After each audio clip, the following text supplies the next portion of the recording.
Hello and welcome to the College of Lore. My name is Anthony and I'll be your dungeon master tonight. We're running Storm King's Thunder. I've been DMing for a little bit. I took a large break. I decided to travel across the country, check out my vlog on the other channel.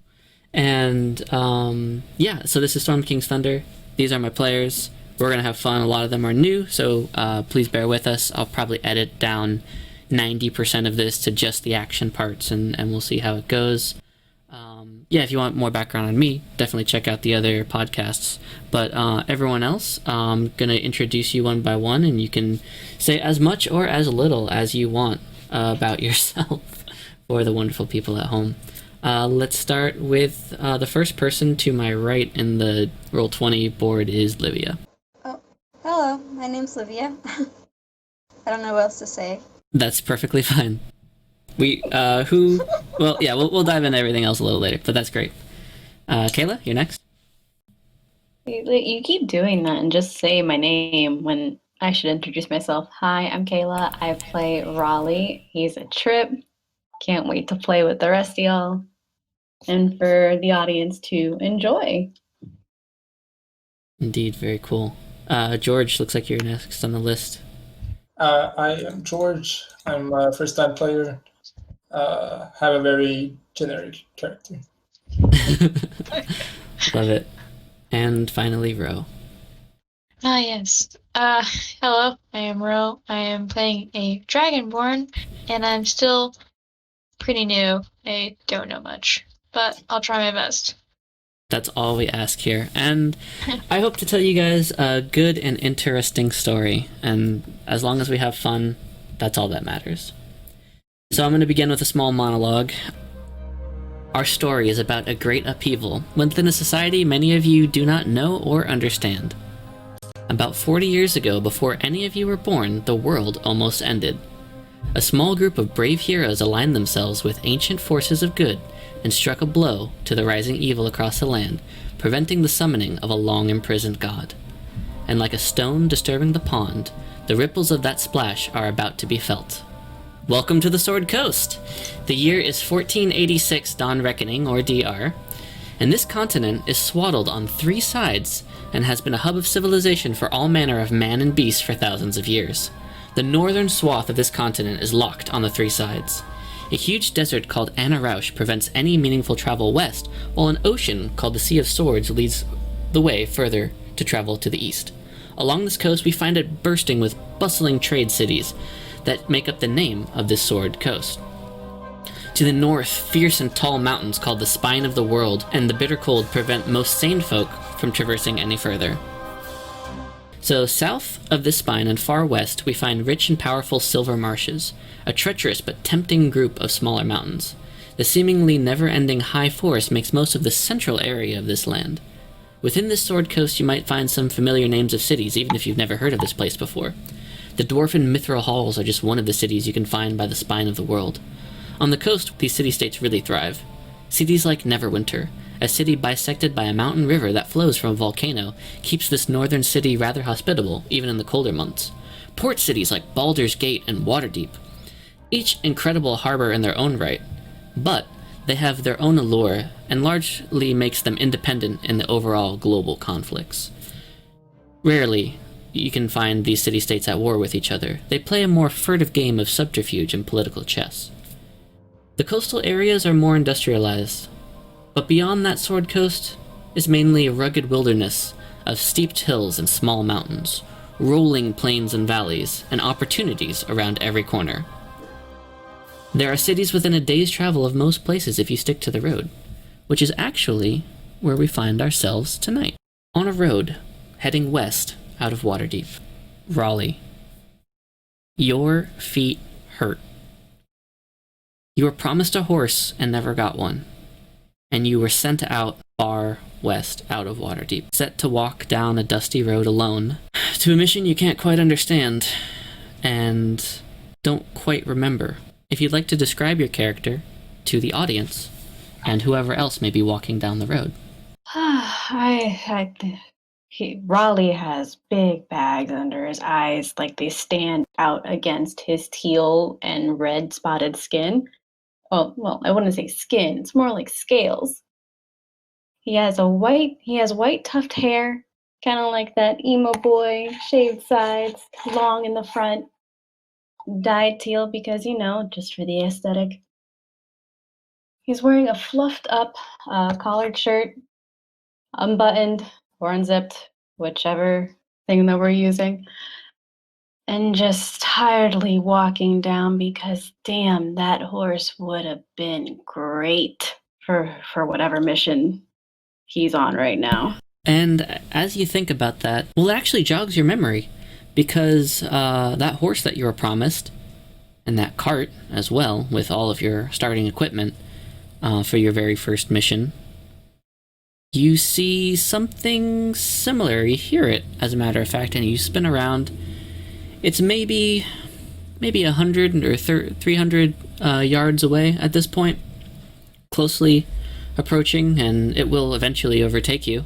Although this cart only has about one horse on it, when two would probably make pulling it easier, and you can see the horse kind of straining. But again, it's pretty far off, and you see a small figure on the horse, or on the cart rather, as it plods along closer and closer. As it gets closer to where you can actually see it, Livia, if you'd like to describe your character to the group, what do we see on this cart? Well, you see a young boy. He's a changeling. He has blonde hair, and he seems pretty bored at the moment. Okay, is he dressed in any particular way? He's dressed in pretty formal clothing. And he is currently showing his changeling form, not hiding it. Yes. Interesting. Okay. Raleigh, as the cart approaches and almost overtakes you, maybe about 50 feet away at this point, all of a sudden, you have a flashback. In the basement. Sound effects for the flashback. Yes, sound effects of flashback here. Most of the sound effects are just going to be me doing that. In the basement of a seedy bar, you find yourself in line with some other black-robed individuals. There is a frustrated man at the counter with a ledger who's scribbling on it by candlelight. And you're about fourth in line. Okay. Yes, yeah, he's talking to someone else in front of you. And he appears to be giving them some type of directions or something. 12, 15 minutes go by. He finishes with them. Eventually he gets to you, and it looks like he's about to get up and go on a cigarette break or something. And then he sees you and kind of rolls his eyes. He's like, look, we really don't have time for this right now. I've got my hands full. I've got 3 assignments that went tits up, 4 parties went AWOL, and a vampire that owes me money. You know how difficult it is to get a vampire money from a vampire lord? You know how difficult that is? I'm gonna take your silence as a shocked silence and agree with you. Oh, you're still here? Okay. Well, what? You want an assignment or something? Raleigh just sticks out his hands and with a gimme motion. Well, you want an assignment? Check the message board. What is it, your first day? Raleigh just rolls his eyes and just goes to the message board. Oh, maybe it is your first day. Oh, well, hey, I'm sorry about that. Hey, well, welcome to the network, little brother. I'm Yosef 2-time, but friends call me Yoey, or Yoey 2-time, you know what I mean? I got locked up 2 times, and now I just do paperwork, keep my head down, keep my nose clean. On this board, you're gonna find some wanted posters. This one's too big, and this one you need about 3 people for. Instead of people's faces on these wanted posters, you see cities, towns, and villages. He goes and pulls a couple of the newer ones off, and finds one that he thinks you could do. Well, if you don't have any friends or anything, or a group to go with, probably this one's going to be the one for you. And he hands you a piece of paper. It simply shows a moated city with a drawbridge and a tower that says Nightstone. There's no other distinguishing marks. But as you walked down into the basement about an hour ago, you passed a cart. There was a cart full of supplies, and there's 2 or 3 horses on it. He says, why don't you go up and... The people I helped before, they should still be there figuring things out. They've got 3 horses on 1 cart. They only really need 2. So why don't you take one of the horses? So he gives you the paper. Raleigh just nods. It goes to get the horse. All right.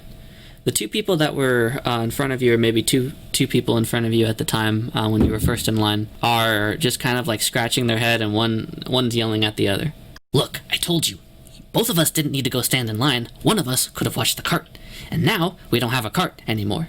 And all of our stuff that's on the cart is gone.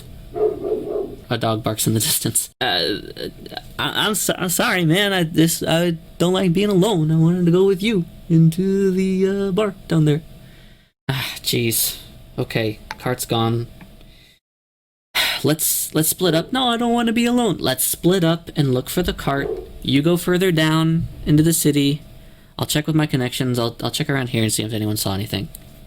Hey, you, blue kid. You see what happened to our cart? Pointing to you, Raleigh. Raleigh just shakes his head, still trying to listen in, looking at the the 3 horses that are still there. No, the 3 horses and cart are now gone. They're all gone. Okay. Yes, and that is what prompted your flashback. Ah. Speaking of that particular cart and those 3 horses, Poi, you are flashing back to how you acquired this cart some time ago. You were in the market of Waterdeep. Now, the market of Waterdeep is something to behold, really. It's a mix between a Middle Eastern bazaar flooded with music, chatter, smells, and spices. It's set inside of a huge crescent-shaped section of the inner city. That crescent shape on the interior of the crescent is water from a harbor, and on the exterior of the crescent is the city of Waterdeep. And this is where we find Poi. You are just wandering around the market right now at the moment. Is there anything in particular that you are doing or looking for? There are people selling things, and there are bright shinies all over. I'm just scouting around. Okay, yeah. As you're scouting around, you see a crowded merchant stall, and it's full of, golden objects. It has, there's a weight set, and it's gold. This guy's selling to upscale merchants, and he seems pretty distracted right now, and there's a lot of low-lying, easy-to-grab objects. Well, I guess I'm gonna make my way over there. All right. You kind of duck in between a few people's cloaks, and they don't seem to notice you. And there's that golden weighted scale set that's kind of off in the corner. Nice. You just admiring it at this point? No. Okay. What are you doing? Well, I'm first checking my surroundings to make sure no one else is watching me. And when I figure out that no one else is looking at me, I try to take a little grab at it. Okay. So real quickly, what I'd like you to do is make 2 checks. The first one is going to be a perception check, and the second one is going to be a sleight of hand check. There you go. You got 16 for your first roll. You seem pretty confident that no one is looking around or watching you. Okay. You can take a swipe at it with a sleight of hand check. 23. You are extremely confident that no one has seen you, and you begin to walk away. What you didn't count on was a guard as you turn and walk away, kind of looking back over your shoulder, making sure no one's watching you, and you bump right into him. And you look up, the scale set's still in your hand.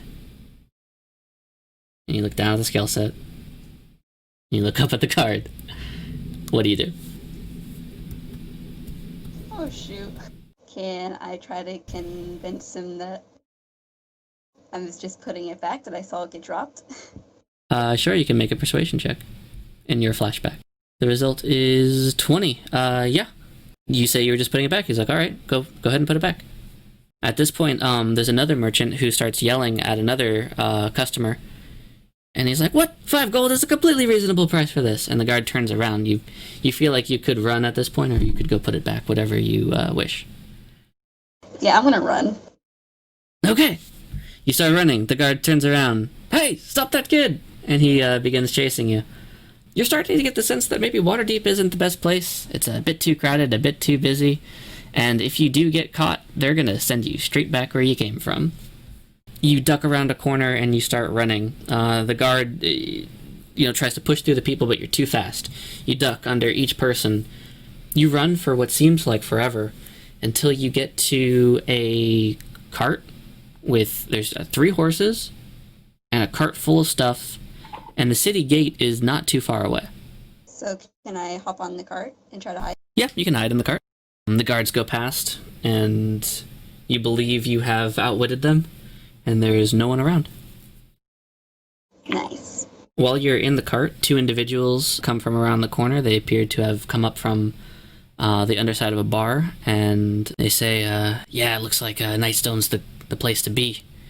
Nowadays, they want us to go ahead and create a base. There's no guards, no presence of the city, plenty of shinies over there that we can take for ourselves. You know, it's going to be the next base of operations, I think. The other guy looks at him and he says, I don't know, I kind of like it here in Waterdeep. The thrum of the city is really what gives me energy. It's like, thrum this, thrum that. What you really want is a place where you can keep your head clean. And if you go to Nightstone right now, we could be running things there. So they appear to be talking about Nightstone, and they give like a rough estimate. They're like, yeah, it's a day away west. I'm not really sure if we want to go there. And they start telling rumors. And one of them says, I don't know. It's a bit too adventurous out there, out west. It's away from the city. Oh yeah, well, you know, away from the city, there's wilderness, and you know, me and you, we function better in the city. And the wilderness, too adventurous for us. Too many monsters out there. I heard there were dragons out there. Dragons. Those dragons aren't a problem. They never come out to a city. That's why we got to stay here. So that you hear them arguing, and they go back downstairs, into the bar. But you feel pretty hidden inside this cart, and you're under no immediate duress at the moment. Alrighty then. So, should I steal the cart? I don't know. If that's something your character wants to do, they can. It would, Yeah, I guess so. Okay. I mean, why not? Sure. Go ahead and make a animal handling check as you take the 3 horses and the cart, which you've never driven before, and attempt to head west. 16. Go ahead and make another one as well, since there's 3 horses and it's kind of hard to control all of them. 4. Okay, so you get one of them to do what you want, but the other 2 are confused. So you grab the reins of the first one and it starts going, and then the other 2 try to go as well. But what you didn't notice was that one of them is tied to the post still, to like kind of like, you know how when you take your bike and you lock it up at the bike rack? Yeah, the horse is still bike locked to the side of this building, this bar. And as the cart goes forward, the 2 reins break off of the horses, and you're left with just one that takes off wildly out west. And the horse goes for about 2 or 3 miles at a rapid pace before slowly plodding along. And it's at this point you see a blue-skinned individual looking at you weirdly, and you cross paths. Remember how you got to where you are, and this is the moment we find ourselves in. So that's the cart. Okay, cool. Raleigh just strains himself up a little bit, makes himself look a little more awake, and he tries to get is the cart like moving just slow, but the horse is like struggling? It's moving at a slower pace right now. Okay, so don't really have to like actively try to stop it. No, you can keep pace with it. It's at a walking pace right now. Yeah. So I peek inside the cart and see the kid nod a little bit. Is it a covered cart? No, it's like an open cart. You see Okay. some boxes and items in the back. I pick up the pace a little bit, scoop my hands under this kid's armpits, pull him up, put him down on the floor, and jump in the cart. Okay. Sure. You guys can both make contesting either grappling checks. So that would be athletics to manipulate someone else, and then acrobatics or athletics to escape. Okay. You're able to do so. Poi, you look at this person, and they nod at you, and then they walk up, and they pick you up, and they throw you into the dust. And you'd kind of roll and get back on your feet. But at this point, the cart, which is again at walking pace, begins to slowly trudge away from you. Well, I'll run after it. It's my car. I took it. Do you say anything as you run after it? Yeah, it's like, hey, stupid head, give me back my cart. I took that, it's mine. That I'm like picking at my ear, like pretending not to hear the little one. Can I try jumping back on the cart? Sure, yeah. You can... It's moving at a slow enough pace, so no check really required. If you want to get on the back of the cart, no check. If you want to get up on the front of the cart, you may be waylaid by Okay, this... I'll jump onto the back of the cart. Okay. Rayleigh, you have a passenger, whether you want to or not. Take him with you. He got in without falling. He earned it. All right. The cart plods along, the one horse struggling under the weight of now 2 extra individuals. As you go along this road, you see a man walking down the road after another little bit, and he also has a horse, and he appears to be walking alongside of it instead of riding it. George, if you'd like to describe your character. He doesn't really know where he's going. He's just trying to keep it to himself. You can't see him very well under the hood. Yeah, just trotting along with his horse. Okay. What is... so he's wearing a hood? Yeah, I guess he's wearing a hood. Okay. Yeah, it's a pretty hot day out. He's wearing a hood. Any other distinguishing marks on him, or color of his cloak, or is he carrying anything other than his horse that we can see at a distance? He's trying to keep one hand by his waist. Mm-hmm. And he's just walking along with the horse. Okay. Yeah, you two see this individual with another horse, and they appear to be taking a leisurely pace, looking around every once in a while, checking to make sure they're still on the road. And you approach this individual. All 3 of you see each other at around the same time. Raleigh just nods, trying not to nod off, because the struggle to pull is actually lulling him to sleep a little bit from all that walking. You know what would make that a lot better? Hmm. If you had a horse. Just a little bit. Can I try to draw attention to them, saying like, hey, we should steal that horse. It'll make it go faster. Sure. As you approach, still quite out of earshot, with the squeaking cart horse, Rayleigh, all of a sudden, a small individual interrupts your personal bubble and pokes underneath your arm and looks up at you and says, "Hey, we should go steal that horse." I look where the kiddo's pointing to. Look back at him, look at the horse. Well, no, look at the person riding the horse, like trying to size him up, see if it's an easy feat. Kid is onto something, but I won't give him credit or acknowledge the credit. All right. So who am I looking at? I don't know. You tell me. Does he look like an easy target? You could make me an insight check if you want. Yeah, that's what we do here. And George, you can either make a deception or... Actually, no, this is going to be uncontested. You don't really notice someone's... Actually, you hear the squeaking of a cart horse start going the same direction that you are, but you're all at walking pace right now. 22 insight. Yeah, boy. I mean, it's hard to tell. He doesn't look like he's carrying a sword.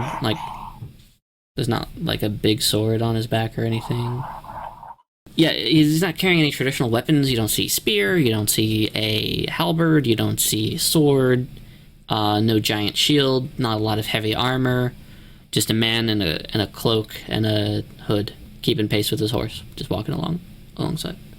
Hard to say. But there's 2 of you. Yeah. So I look down at the kid and motion to the guy as we're getting closer. Or try not to be too noticeable. okay. George, you see, you hear a cart approach from behind you. What do you do? I look behind the... no, there are probably some other people. Try to look what's going on, what's coming behind me, and I take a glance at the cart that's coming along. Okay, you can see like a little kid poking and prodding a like an older looking kid, I guess, maybe, or young adult with white hair, and the kid is like very overtly whispering and pointing to you. But they appear to be going the same direction you are, and they are now side by side with you on the road. Well, I see them kind of pointing at me, so I stop, and I guess are they keep rolling? Are they still Okay, rolling down? the individual stops. Do you stop your cart and horse? Yeah. Okay. I grab the rein and stop the horse and just point to his horse and to the cart and do it multiple times, like to see if he gets the idea. Well, I ask, what is going on here? As I hear them gesturing toward me. Oh, just traveling, just having a good night. As Poi is talking, Raleigh is getting out of the cart, grabbing the reins, and slowly leading the horse to be carted with the gentleman still on the horse. What's up on the horse? Since the hand gesturing didn't translate. You could choose to either be on your horse or standing beside your horse. It's up to you. Well, I said, what are you planning to do with my horse? Raleigh just looks at him and carts the horse and is doing it very, very, like, almost with a snippy attitude as he's looking you in the eye as he's putting the horse and cart together. Well, I obviously tried to offer some resistance. Okay. Poi, do you attempt to say anything to alleviate the situation, make the situation worse, or explain what might be going on? It seems your friend in blue doesn't like to talk much. Well, can I convince him that if he like gave us the horse, he could travel along with us? We could help him or something, so he didn't have to walk so much. Instead of telling you to make a roll that would to do that, how about you just tell George's character in character? What would you say to someone to convince them to come along with you? Hey, buddy, I see that you're looking pretty tired, so we're on our way too. But you see, our horse is kind of not really moving fast. So if you give us your horse, we can let you tag along, bring you where you need to go. Do you know where you're going? Sure. Forward. Okay. As the blue-skinned person is tying up your horse, and you're like, what's going on? This little kid is trying to convince you to come along with them. A paper flies out of the pocket, kind of like the jacket pocket of the blue-scaled individual, and kind of flutters in the wind right in front of your face. Well, I obviously ignore the paper, and I see these people touching my horse without my permission, and I ask them, what makes you guys thinking that you can touch my horse without my permission and going along with you guys? Raleigh just shrugs and does the vague hand motion before jumping into the cart and looks at the kid, looks at the guy, and does like a little nod to the back of the cart, like right behind them, and waits a sec to see what the guy's gonna say. The horse isn't necessarily tied up at the moment. Both of you guys have one hand on the reins at this point. Oh, that's right. He's offering resistance, and you are not overtly provoking, I don't think, at this moment, to rip it out of his hands. But both of you guys have one hand on the steering wheel, as it were. But I do still the vague hand motion and motion to the cart. Can I perhaps persuade him to like, hey, we dropped that paper. Do you mind picking it up for us for a second? Yeah, the paper's on the ground right next to your foot, Matches. And you look at it, and it says Nightstone on it, and you realize that it looks like these people are going the same way you're going to Nightstone. And in this brief moment of tension, you have a flashback, if you would like. Let's get a flashback going. All right. A drifting traveler drinking at the bar. A hood, dust, and relative quiet. Is suddenly interrupted by a loud, boisterous individual clanking in rusted armor. He plops down next to you at the bar. This man has a long, curled white mustache, faded, rusted armor, and is followed in by what appears to be maybe a squire or a younger person. And he puts a rusted hand on your shoulder and says, "This is not to be our lot in life, my boy. You came to us seeking a job where you can continue to move from place to place, never making any one town your home. That's what you told us, right?" I say, just enjoying the beer here, old guy. What brings you guys here? Well, we just received word from a township in need of your help. What do you say to that, huh? Slaying dragons, befuddling giants, and rescuing damsels in distress. This is what it truly means to be an adventure. Grandfather, and a younger kid, maybe about 4 or 5 years your junior, comes up to him. You'll have to forgive my grandfather, sir. He's a tad excitable. Oh, pish posh. I was your age. I was the strongest knight in all the land. And the old knight kind of continues on in the back.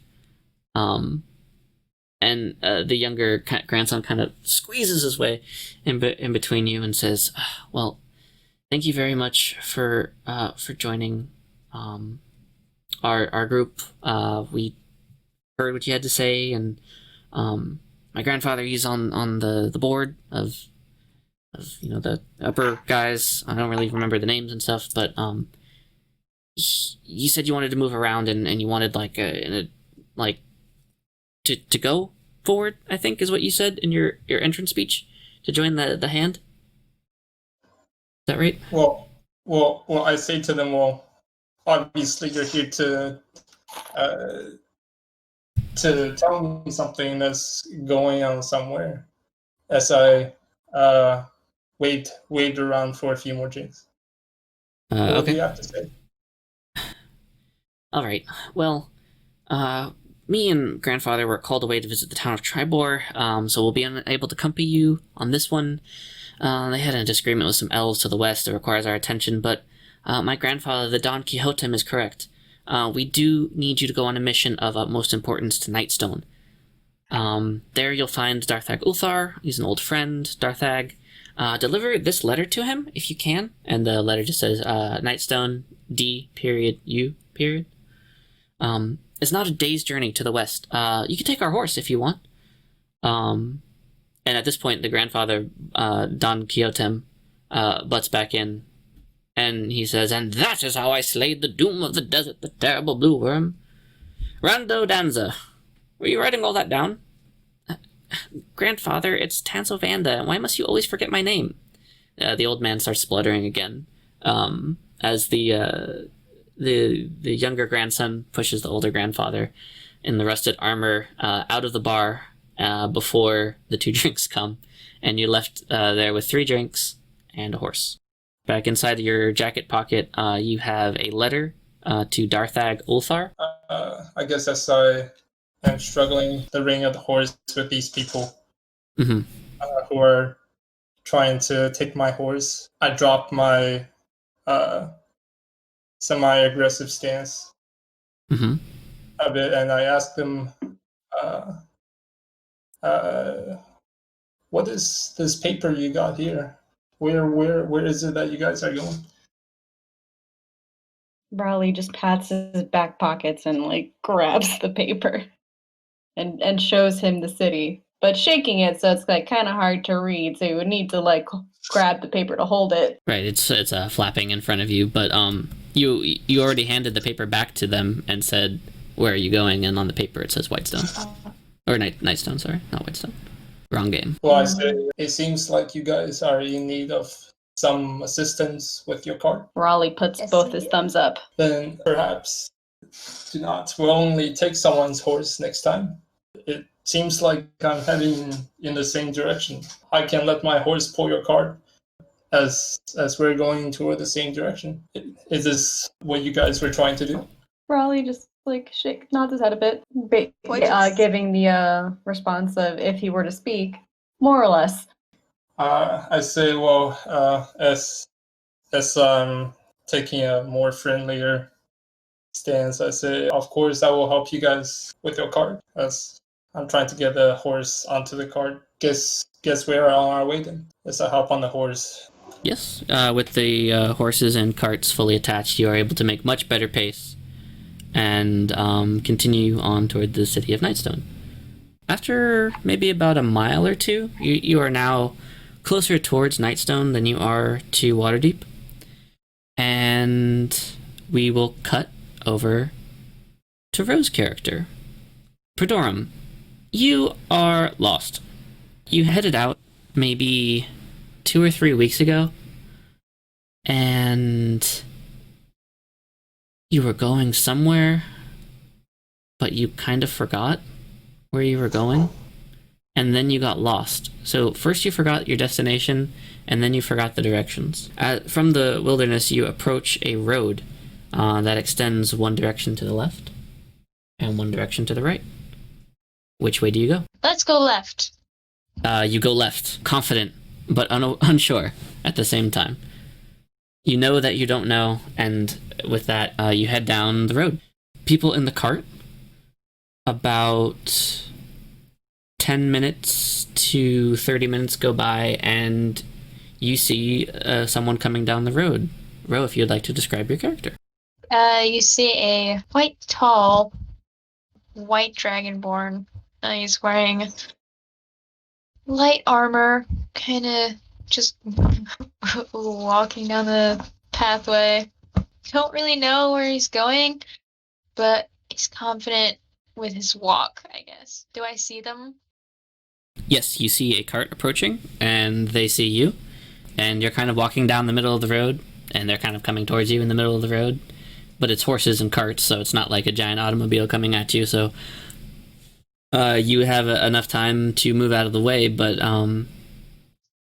you kind of go to the left, and they go to the left, and you kind of go to the right, and they go to the right, and so that awkward, like, high school, middle school, like, in the hallway, and you're not sure where they're going thing. Yeah. And eventually you guys stop, like, right in front of each other. Raleigh was doing this on purpose. This sounds about right. Well, if they were gonna go past me, I probably would have flagged them down. But since we're at a standoff, I'll just be like, "Hey, where are you guys going?" Raleigh just points ahead. No name to the city you're going to. Don't really know where you're going, or I say, Boy just shrugged. we're going to the city of Nightstone. Nightstone. Suddenly it all flashes back to you. That is where you were supposed to go. You're not sure why or what direction it's in, but you remember the name Nightstone. It's important. okay, cool. Do you mind if I tag along? I looked to the other two members in the cart. He just shrugs. Boy Okay. smile. I hop in. The cart noticeably sinks on the whichever axle or wheel you're closest to, as your 6 what frame hops onto the cart. About 6'4". 6'4" frame, 200 plus pounds, hops onto the cart with a weighty thud, and the horses again groan in protest. But Raleigh they just gives him a look. Can I get on the horse? You could get on the horse if you'd like. I see the car is too big, and I see the car with all the passengers inside, and I choose to get on the horse. Okay. From there on, it's about another 10 miles of the path that leads to Nightstone. consulting with each other, you all kind of arrive at the same conclusion that it's not too far down the road. You are under no immediate duress. Do you guys say anything to each other on this 10-mile journey by horse? Or is it kind of quiet in the cart? Well, Boy just starts chatting about random stuff. It's something like no one else cares about. Yeah, correct, because Raleigh is tuning him out as he's holding on to the reins and watching this poor horse struggle with the 3 passengers in the cart. Yeah. Yeah, Boy gets annoyed at that and starts like poking at him, bugging him, like, why'd you steal my cart? There's a slight pause. You could just see the gears turning in Raleigh's head for a moment before he just inhales, exhales, and keeps ignoring the kid. It's at about this point when you guys realize that none of you guys know each other's names. And that's fine by Raleigh. Well, matches as he is on his horse, he looks back at the blue skin. The blue skin. So you were trying to do a lot of gesturing back there while trying to take my horse.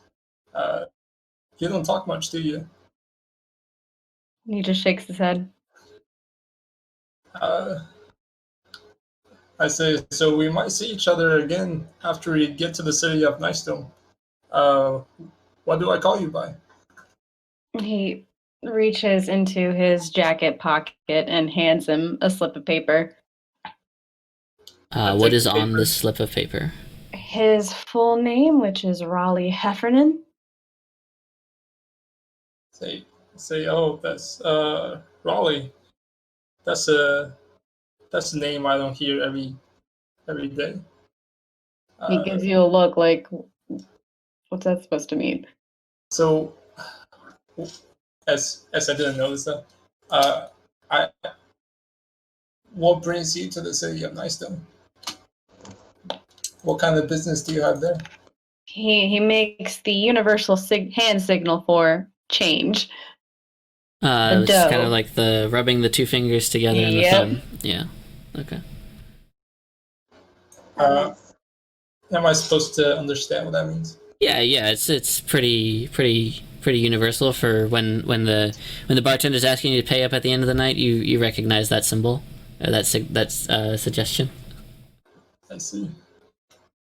Well, I ask, well, what kind of work are you looking for? Some kind of work there? Yeah. He just nods, and again, the universal tab money asking for, but a little more vigorously. Okay. Boy, do you butt in at this point or say anything? You can if you would like. You don't need to. Well, yeah, Poy's introducing himself like, well, I'm Poy. I say, hello, Poi. Might see you again in the city as well. What brings you to the city of Nightstone? Nothing much. Just trying to get away for a bit. Do a little adventure. Raleigh just eyes him up and down. And what am I looking at exactly? If I were to, like, an age range. Somewhere between 10 and 12. It's pretty short for his age, though. So I asked the last person in the cart. This white What about you, scaled Dragonborn. Yeah. It is not every day I see one of your kind here. Yeah, I got kind of a little lost, a little bit. You can call me Prim for short. But yeah, I'm about 25, I believe. Raleigh's still looking at Poi like, why is there a child going on an adventure kind of thing? But Poi relatively, like, what? but gladly goes back to ignoring Poi for the rest of the trip to Whitestone. Nightstone, there we go. On campaign. The 4 of you eventually arrive. You can see it in the distance. The city of Nightstone. After following the trail for about 10 miles, you can all clearly hear the ringing nonstop of a bell. It gets kind of hard to have this conversation as you awkwardly introduce yourselves and ask who you are and where you're going and why you're going there. Rough ideas are more or less exchanged, and after following the trail, you get up pretty close to the city, but the city looks in slight disrepair. You see a river flowing around the settlement, forming a moat. It's not necessarily a city, but a small village, and the village itself is contained within a wooden palisade, or like these walls with the stump of the tree up, sharpened to a point, and then like 100 of those all around. That's called a palisade. So the village is contained within a wooden palisade, which is surrounded by a moat. Beyond the wooden palisade, you see a windmill, a tall steeple, and high-pitched rooftops of several other buildings. Apart from the ringing of the bell, you detect no other activity in the village. The trail ends before a lowered drawbridge that spans the moat, and beyond the drawbridge, 2 stone watchtowers flank an open gap in the palisade. South of the village, as you look a little bit further, and it's kind of hard to concentrate because that bell is ringing, and you look up and beyond, and you see that it may be coming from the church, like a church bell. But south of the village, surrounded by the river moat, is a cone-shaped, flat-topped hill, which stands on a stone keep, which is enclosed by a wooden wall. The moat creates an island that kind of goes around this entire city, as you see. But the keep, which overlooks the village, is partially collapsed. As a matter of fact, as you peer inwards, let's see if I can do this so you guys are all about here, you see like several rocks, or rather large boulders, just in the city. Even further beyond, you see like one over here and here. This building, the roof is partially collapsed. There's a giant crater over here. The palisade and the keep that's broken is over in this direction. Over here. So this keep itself is like a defensive portion of the city, which is completely destroyed. The houses aren't as destroyed, but you guys are like standing at the edge of the trail on the cart at a drawbridge at the moment. Looking at what appears to be the destroyed city of Nightstone. What do you do? If you scroll all the way down, you can see what it looks like from the side. Like a side view of a scene from the east of the city. Wow. What do you guys do? This bell is like really annoying. I take out the paper, look at it. Does the picture look nice and well constructed? Yeah. And yet the city's definitely not as advertised. I motion the cart to keep moving forward, and that bell is getting annoying. Okay. You guys go over the drawbridge, and the wooden wheels of the cart hitting the wooden slats of the drawbridge kind of jostle you a bit, and you get into the city. Do y'all see... Let me move your characters first. You go over here, and you see, like, the cutest dog. It's got a black spot over one eye, and it's brown, and it's running. It comes up to you, it barks, tilts its head to the side, and then keeps running over here, when at the same time, 2 of these things pop into view, barking and howling and chasing the dog. Do you see this guy? Yes. And this guy. Oh. Yes. Snarling fangs, dripping bloody teeth, and thick white matted fur. These are giant dog-like creatures that come barking and howling towards TCDE, or the cutest dog ever. And they appear to be gaining on it. What do you guys do? Thank you so much for listening to our very first Dungeons & Dragons 5th edition actual play on the College of Lore platform. My name is Anthony, and I was your Dungeon Master. The night's players included Livia as Poi, the Changeling Rogue, Kayla as Aurelia Hefernan, the Yuanti Bloodhunter, George as Matches Malone, the human fighter. Ro as Prim, the white Dragonborn Barbarian. The game we ran was Storm King's Thunder. All musical licenses are in the description of the video. Our next episode will be airing publicly on October 1st on all platforms including YouTube, Spotify, Apple Music, Google Podcast, and your favorite RSS reader application. Future episodes will be available immediately as possible on Patreon and publicly distributed on all platforms after a 1-month grace period. Our post rate will increase based on our milestones of support on Patreon. Our next episode is scheduled for October 1st and publicly on November 1st. We greatly appreciate any and all support. Thanks.